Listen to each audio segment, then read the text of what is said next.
À Port-Marly, ce ne sont pas les médecins, mais les étudiants que l'on accueille. 168 logements socio-étudiants ont vu le jour cet été. La résidence Alfred Sisley a ouvert ses portes le 20 août. En un mois, plus de 80% des logements sont déjà occupés. Neufs, meublés, adaptés aux nouvelles normes en vigueur. Ils répondent à deux priorités. Le coût, plutôt faible, et la situation géographique à 30 minutes en transport en commun des principaux établissements d'études. La présentation de cette résidence avec Léo Brachet.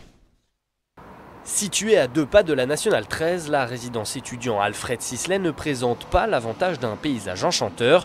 Il faut dire que ce n'est pas vraiment le critère prioritaire pour ces jeunes locataires. Ce que cherchent les étudiants, et on le teste notamment par nos enquêtes de satisfaction, c'est à trouver un lieu qui soit fonctionnel, avec un prix de loyer qui soit abordable, un lieu qui soit sécurisé et à 30 minutes max de porte à porte entre le lieu d'études et leur domicile.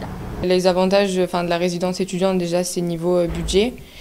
Et après, c'est vrai que ça a été beaucoup plus facile de trouver qu'une résidence individuelle. Avec les transports, j'arrive à être à 20 minutes à peu près de mon école, donc en bus, c'est pas très loin. Si vous êtes à Saint-Germain, si vous êtes à Versailles, c'est pas 10 à 20% moins cher.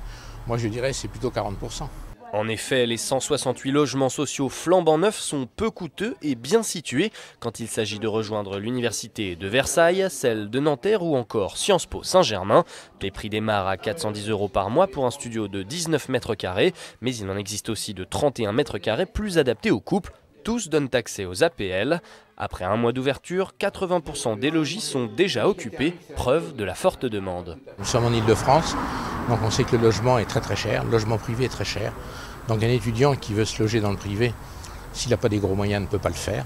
Donc il n'a que la résidence étudiante, et je dis bien la résidence étudiante sociale, où il peut bénéficier de l'APL et où il a un loyer quand même tout à fait raisonnable. Des logements très temporaires, l'association Arpège décompte des rotations annuelles dans 64% de ses habitations.